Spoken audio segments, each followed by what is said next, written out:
All right, everyone. Today I'm going to be walking you through the installation and upgrade of the factory speakers on a 2022 Lexus GX460.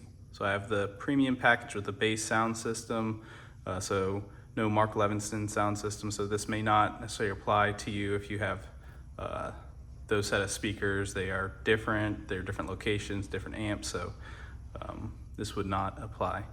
I went with a set for the front door and the tweeters, Maximo by Morel Maximo 6. So these are 6.5 inch two-way component speakers. So you'll get the 6.5 inch woofers for the front door.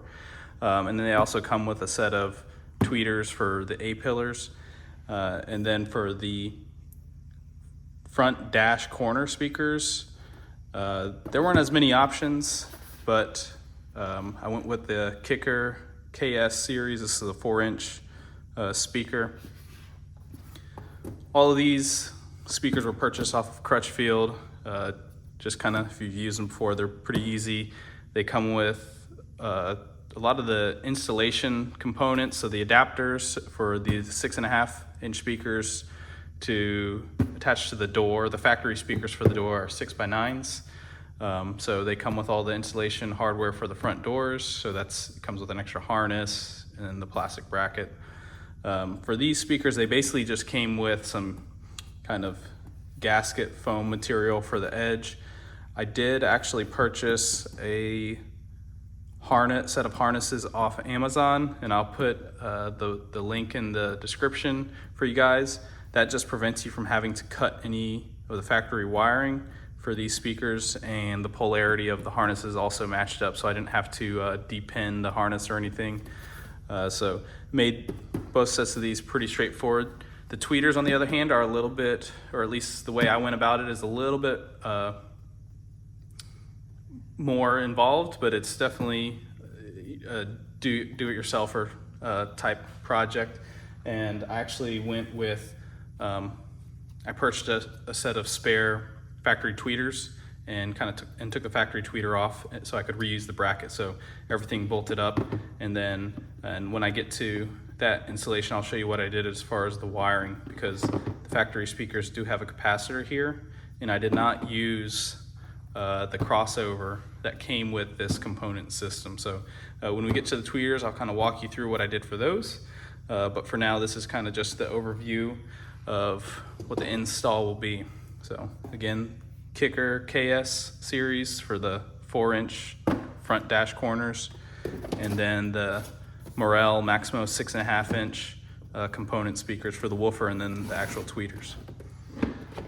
So for this installation, you're going to need, a handful of tools. Most of these, nothing is, too crazy as far as, too expensive, and you can find alternatives. But I will say, again, the way I went about it, I did do some soldering. So if you've never done soldering, you can either use this as a good project to practice on, or you can consider butt connections or other crimping methods that you prefer. So for this installation, just a general set of pliers. I just really use this to bend a couple tabs on the 4-inch speakers, just so to make them fit. Some wire cutters and wire strippers, panel pry bar. So you'll definitely need one of these. This is an Aries version just off Amazon that you can get, so you don't damage any of the plastic components, pulling them off. Phillips head screwdriver, and then a 10-inch socket, depending on what you prefer. The dash can be a little bit tight, so you may need the smaller one to fit in there. I have a butane soldering iron. This is a Weller, what is this, PSL 100K. So this is actually made by Portasol, who also makes the snap-on one.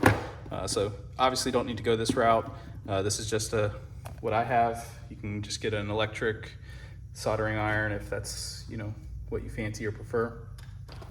Also, again, because I did some soldering, some shrink wrap, and a heat gun. Again, different ways to go about that aspect of it.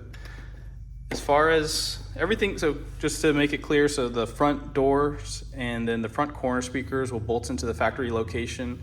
The tweeters, again, showing how I went with using a factory bracket for the tweeters. I did get some Gorilla Glue.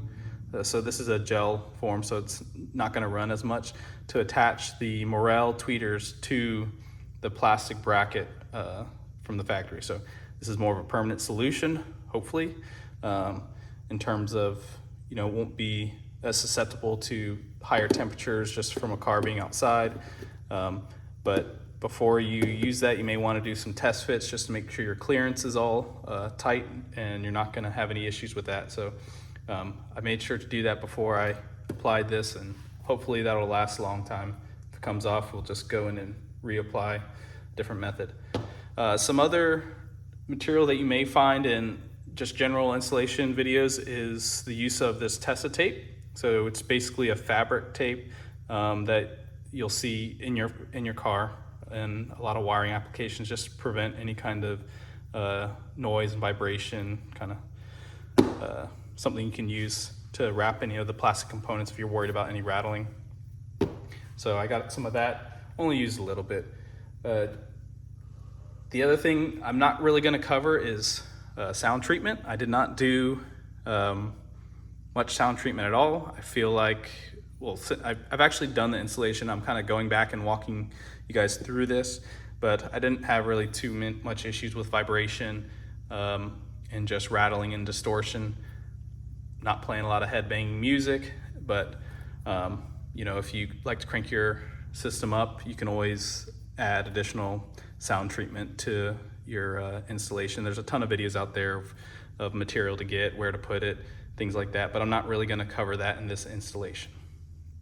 All right, so we're gonna move on to the actual installation of each of the locations. So see you in a minute. All right, so we're gonna first start off with the removal of the door panel. So I'll show you guys, this is on the passenger side obviously, but for the most part, everything should be the same passenger to driver side. So there are a few panels that we're gonna take off. So you're gonna have to first take off this little panel here close to the A-pillar. We're gonna take off this little panel behind the latch. There is one bolt there to remove. We're gonna remove this armrest. Behind this is your second bolt. Those are the only two bolts to remove this panel. But just to help with the disassembly, we're also gonna lift up this little panel here with the light switch to unplug that harness. And then down at the bottom, we're gonna pop out that little courtesy lamp to unlatch that harness as well. And then we're gonna carefully remove the door panel off. Before we yank it all off, we'll unlatch the two cables that hold the lock mechanism and the handle mechanism, and then we'll be good to go to remove it. All right, so let's get started.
All right, so now we're gonna remove this bottom courtesy light.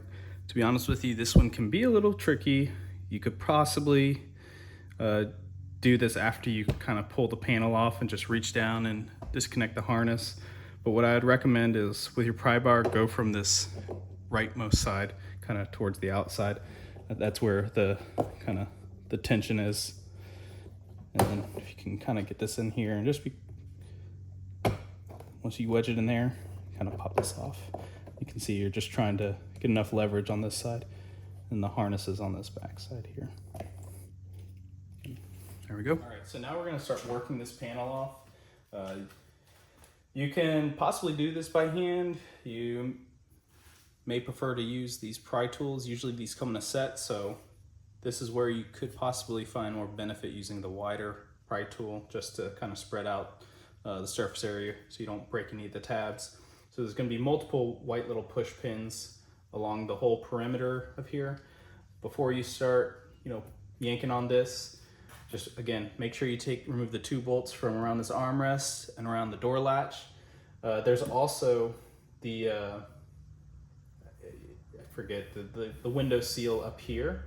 There's gonna be multiple kind of tension pins that attach that to this door panel.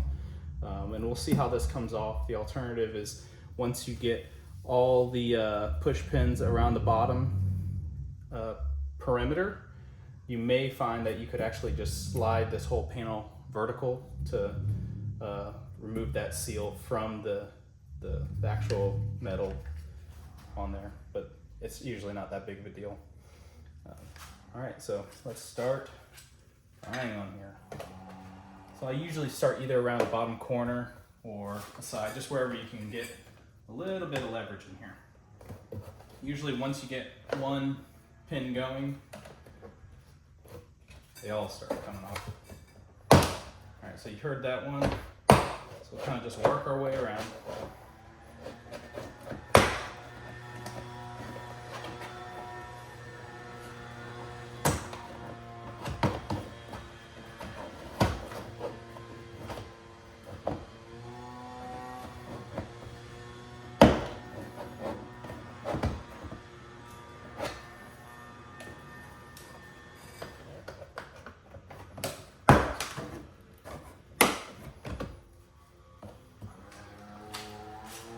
Sorry about the background noise. Got a neighbor here doing their yard maintenance.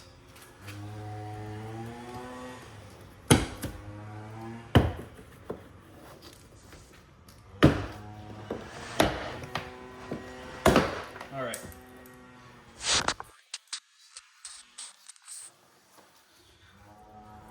This is one of the pins, just popped out, but you can kind of get a gauge of what it looks like.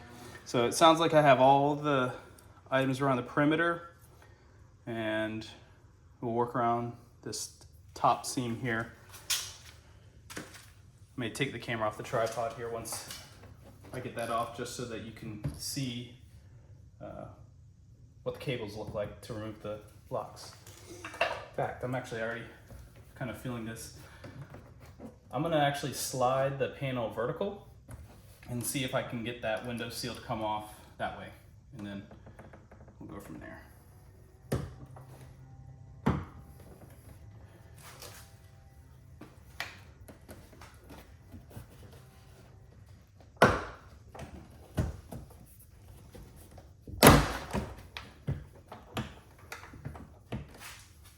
All right, so actually, when I was pulling on this side, it started to separate, so we'll just kind of work our way down.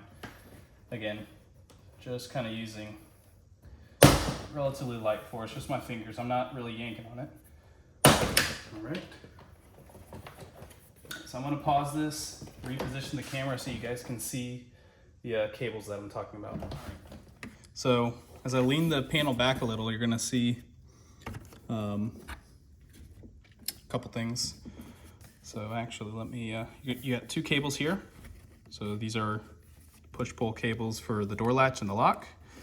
So these actually, you're gonna slide it this way towards the door, and it's gonna pop a little collar off of a holder here. And then, so I'll just show you that. So it's gonna slide forward. Oh, well, it kind of came out. So first you're gonna try to get this collar off of its latch. You can see it a little better on the white one. And then usually there's a holder you can kind of see right here where this ball sits in. There's a little bit of grease on there, so try not to wipe that off or reapply it. And then you'll probably get a better look at this one. So we're gonna get this white one off the collar off that. Then you can see, let's try to get the camera to focus. Oops. Focus. All right, then you're gonna slide it out of that little holder, just like that. Now, there's one more thing. Let me try to move the camera a little bit. Get it over here. Got one more harness. I can get that.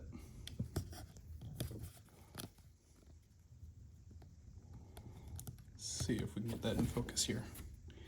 Move this foam away. There's one more harness right here. So this is the door latch, electric lock latch.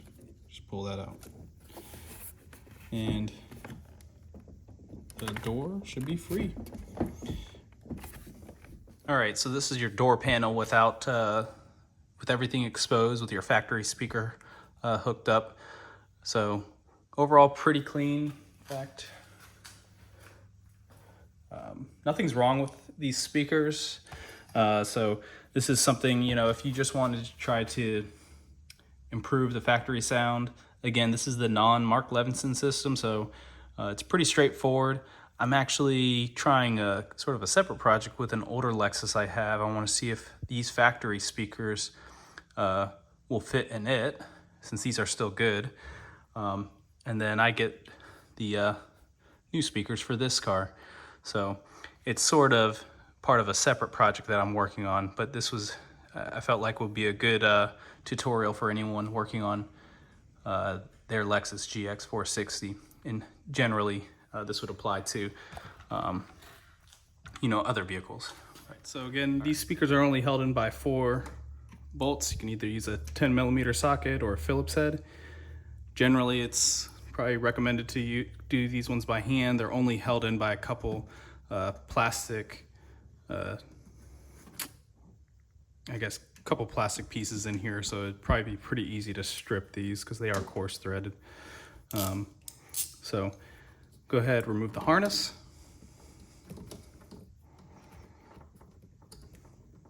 And then we'll just start loosening these. These shouldn't be tight, so they should come off pretty easily.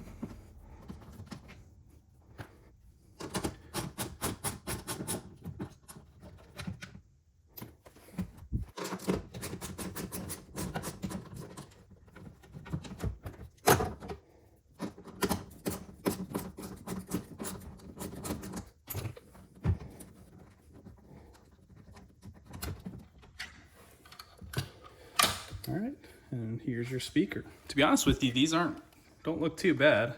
I mean, obviously these are in good shape. This is a 2022, so they haven't been put through the ringer, but not too bad.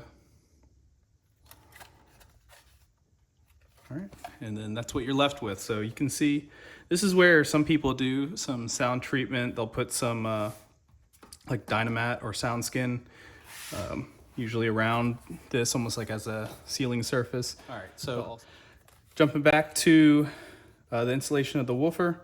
So just a reminder, I did buy all of these speakers from Crutchfield.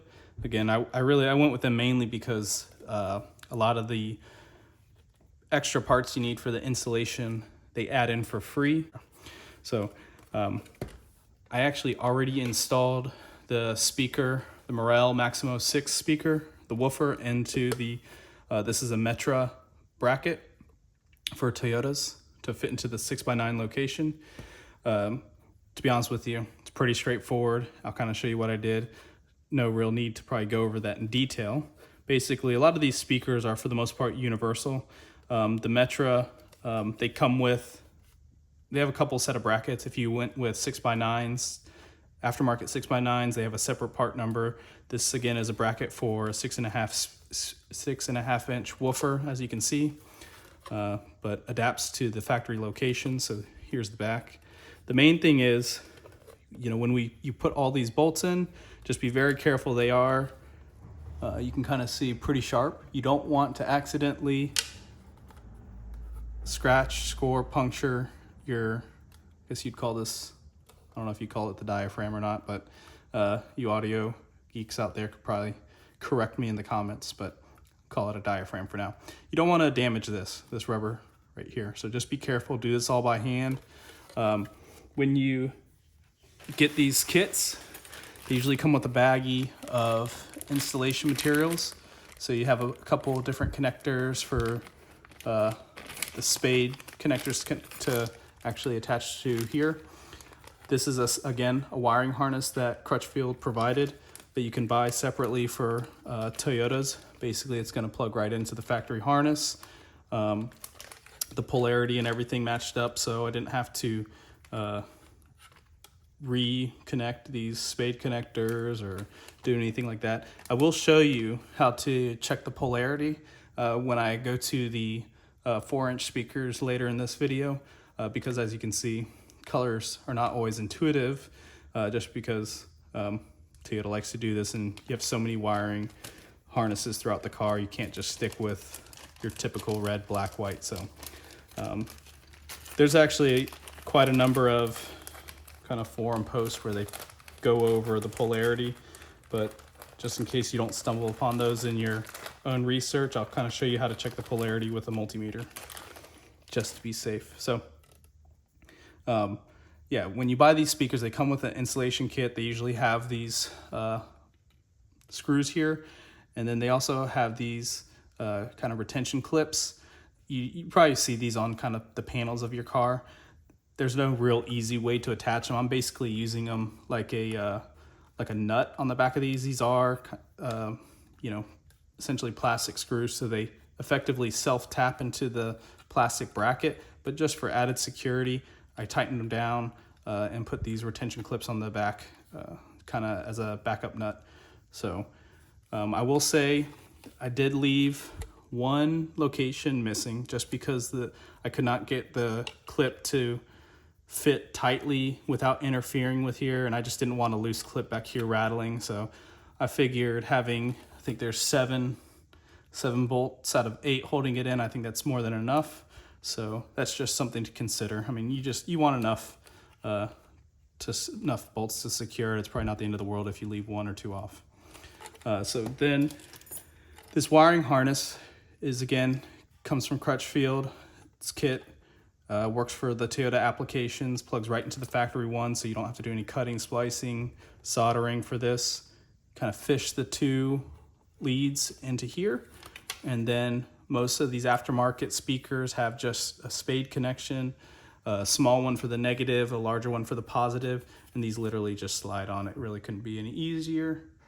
So fished it through here, and then what you'll see is I'll mount it, secure it here, clip the harness in, and I'll use some Tessa tape just to kind of keep everything tidy in this area. All right, so let's get to that. We're gonna go ahead and start this installation.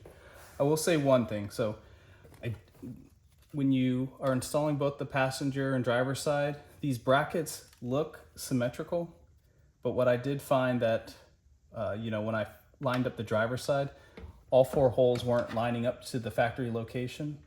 And I've seen other people drill out a hole or open it up a little bit, just flip it 180 degrees and it should fit. So that's what I found. So they're not actually, look somewhat symmetric, but they are slightly different. So if all 4 holes don't line up perfectly when you're doing your installation, just flip it and just see if that helps. It may flip which side your pigtail, your harness sits at. So you'll just test that out, see if everything fits and whatnot, and you may just have to secure it a little differently. But don't get too frustrated with that. Everything lined up for me. So again, I'm not putting any extra sound deadening or sound treatment over here. That may be a part of your installation that you may deviate from me. That's okay. It's something you can always come back to do. You can see it's relatively simple to do this installation. Always come back and add more sound treatment later. Get that sort of handset tight there.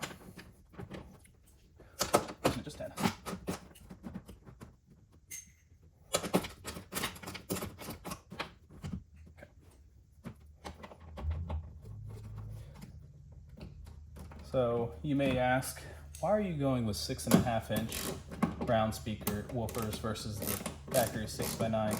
To be honest with you, just personal preference. This is my first aftermarket speaker installation.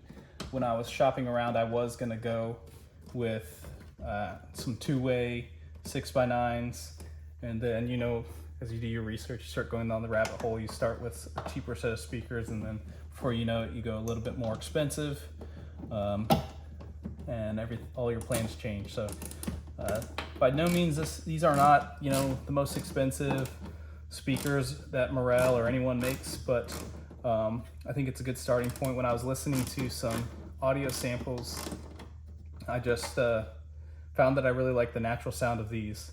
The main difference that you'll see, and it has nothing to do with the 6.5 or 6x9, it's more of a material choice. So these are treated paper speakers. You'll see a lot of kickers and JLs and Alpines, Pioneers, all different brands use you know, essentially a plastic woofer, and you know, their marketing departments will convince you that that's the best way to go. I'm no expert.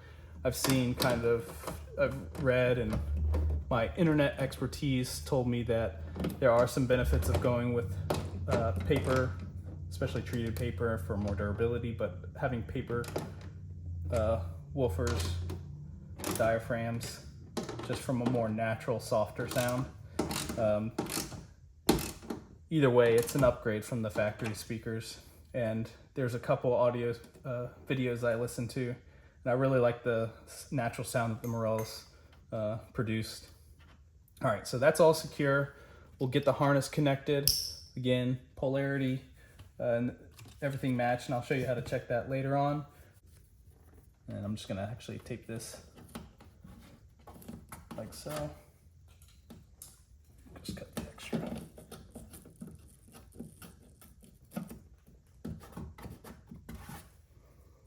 All right, so now we're gonna work on these corner dash speakers. This is where we're gonna put in the 4-inch kicker two-way speakers. And later we'll get into the replacement of the factory tweeter. So like I said, these 4-inch speakers are probably the easiest to get to. You'll just need your smaller pry bar, and you're really just gonna try to wedge yourself in the front and just kind of work it up. So you get a little bit of a lip there. Just pop it up. Okay. Just like that.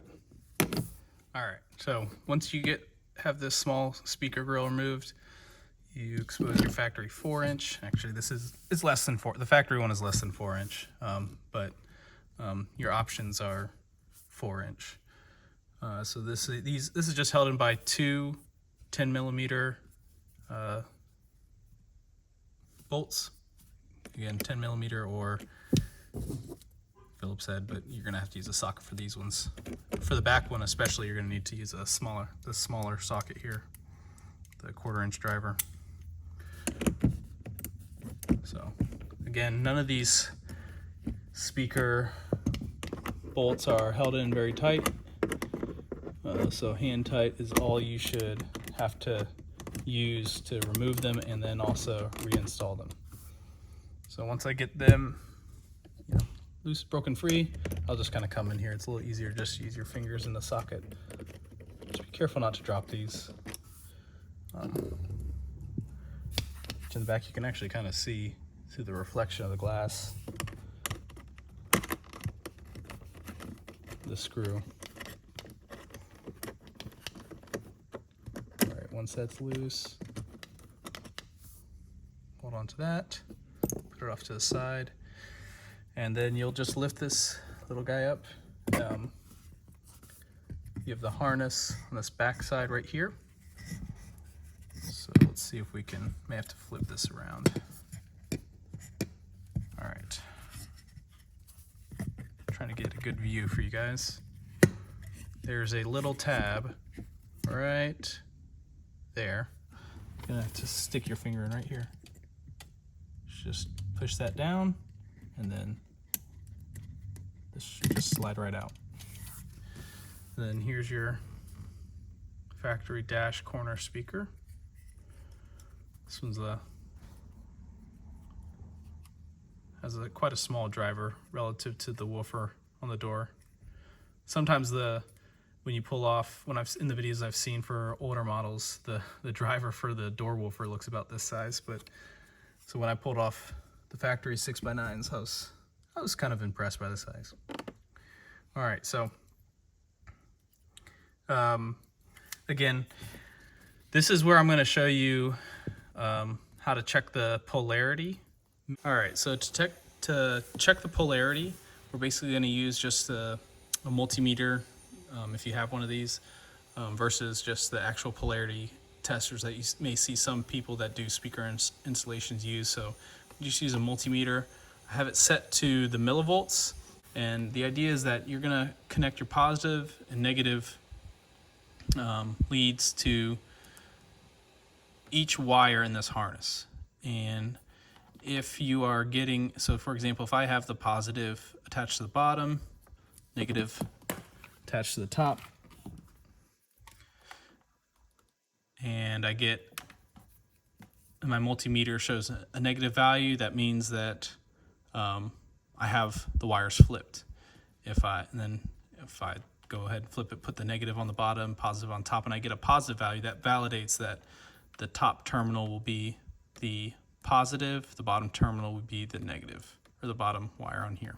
I don't know if I mentioned it, but we're going to turn the speakers on, and when you crank up the volume, you'll get more voltage will be running through the wire. So in this video, I'll probably turn the sound off, so just keep an eye out on the location of the pins and see what the multimeter is showing.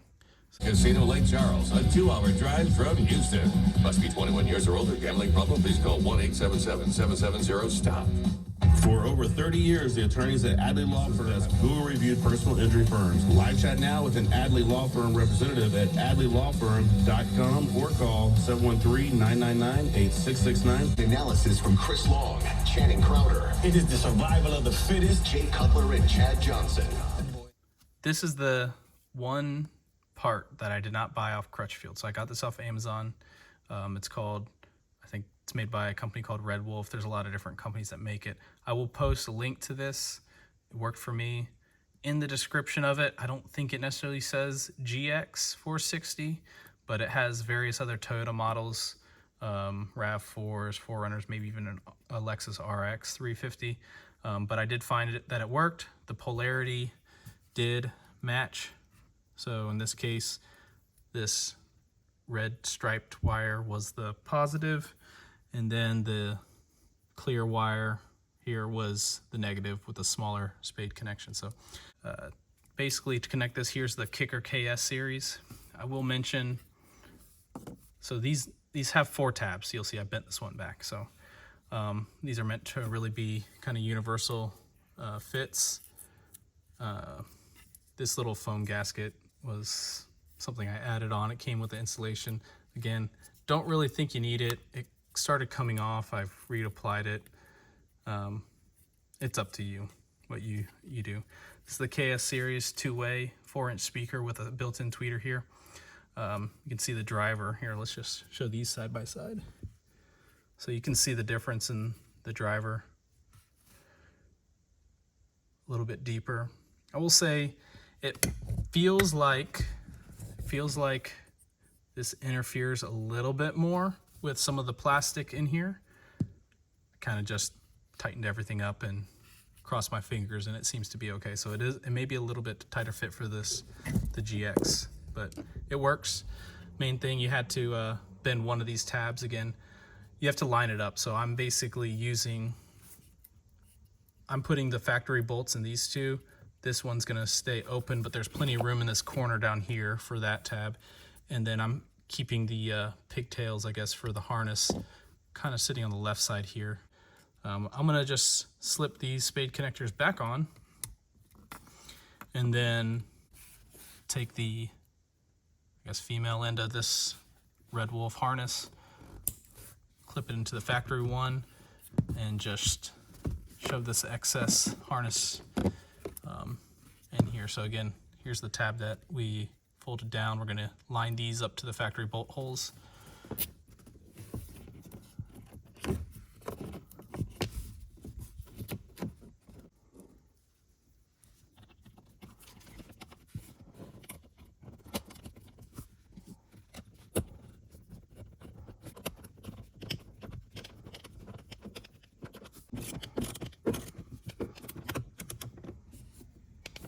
That's good.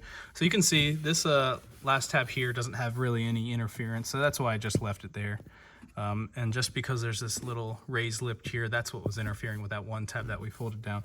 So everything's nice and secure. It's not going anywhere. Again, this aftermarket gasket sealing foam just came with it, so I put it on. So this is what the factory grill looks like.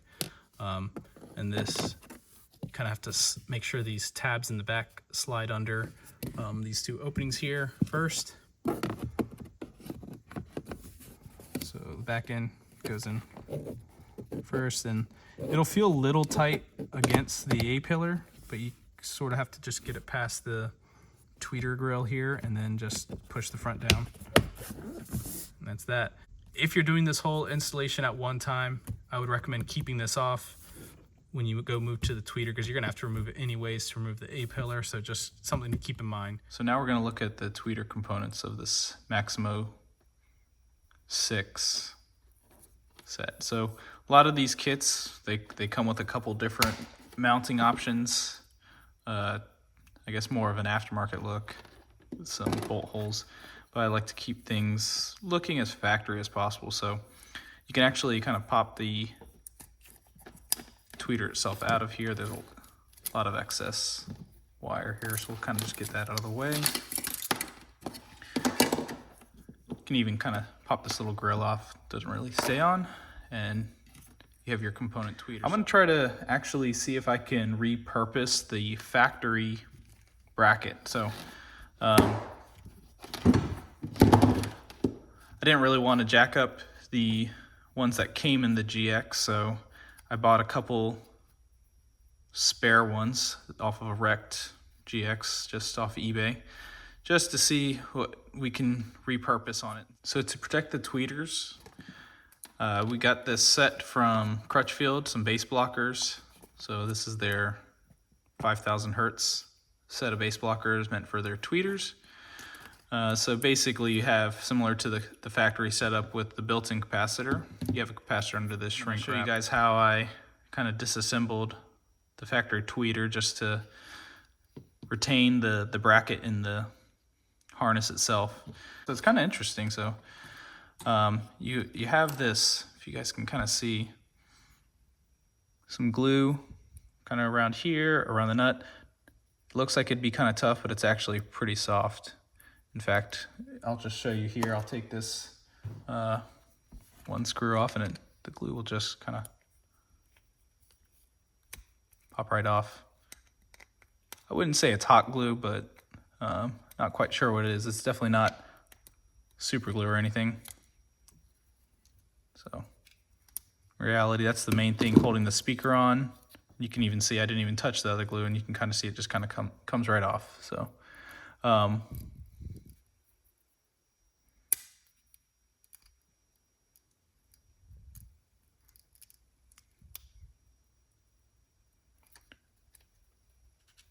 there you go. So the next thing is pretty easy. We'll just cut those wires. Actually have some smaller wire cutters. Kind of just snip those right here. That's one.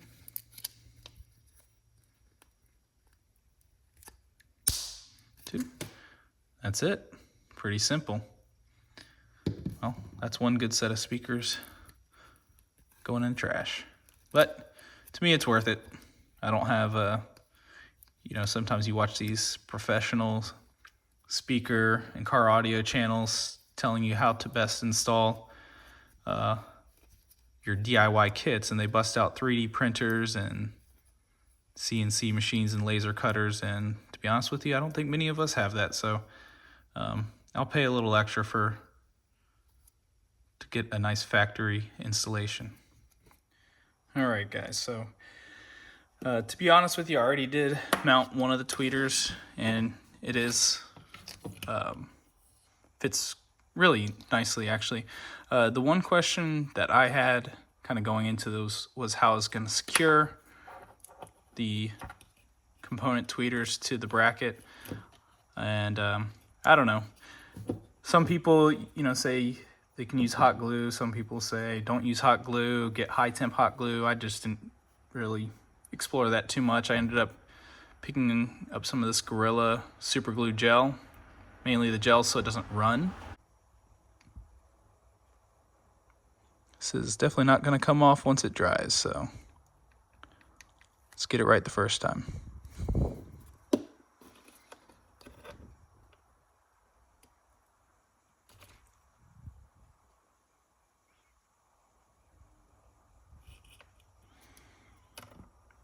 Get it pretty centered, I would say. Just like that, and cross our fingers. Hopefully we got it on straight enough, no interference. So that's already tight. No turning back, guys. All right, so these are two 10 millimeters. So we're just gonna loosen these up. Set one down here.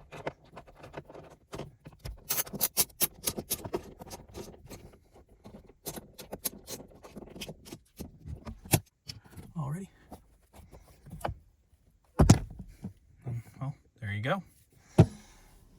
Got to see the airbag behind there. So we'll just kind of get a finger behind the weather stripping and just kind of pops right out. There's one there.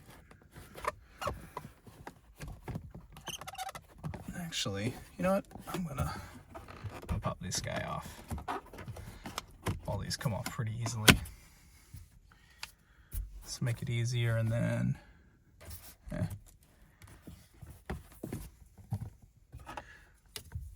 this little guy here. This is actually where your 4-inch speaker is. Or actually, the factory I think is probably a 3 or 3.5.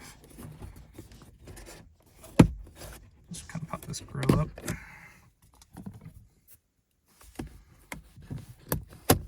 Kind of slide that out of the way. Alright, and then this whole A-pillar should just kind of slide up. Just be careful and out. And voila. Nothing actually inside the A-pillar, but what we're actually going to see is just see how the new Morel tweeters will kind of fit into this hole. May just kind of sit up against it, but here's our factory speaker. If you kind of look in there, you'll see the same bracket setup we have here. All right, so we'll get this guy popped out and kind of test fit, see how we want to mount our aftermarket tweeters. Alrighty.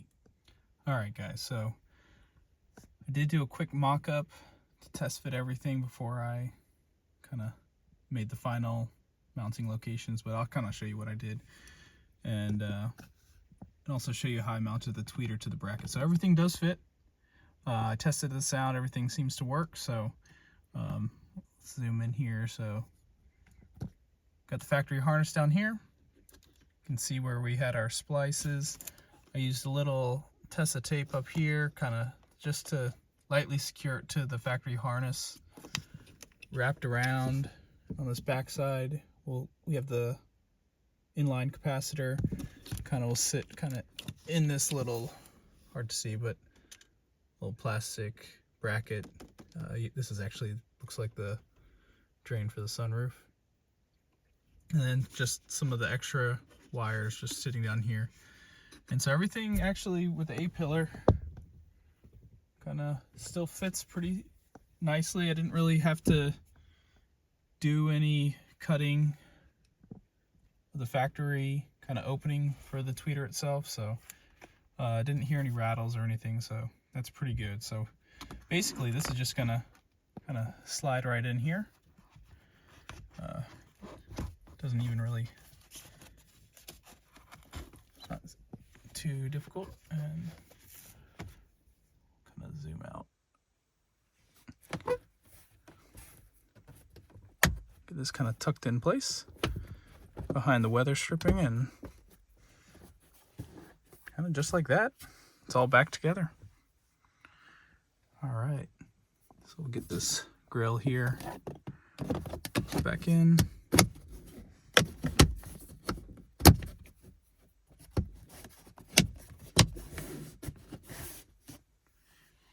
Then one last little defroster duct.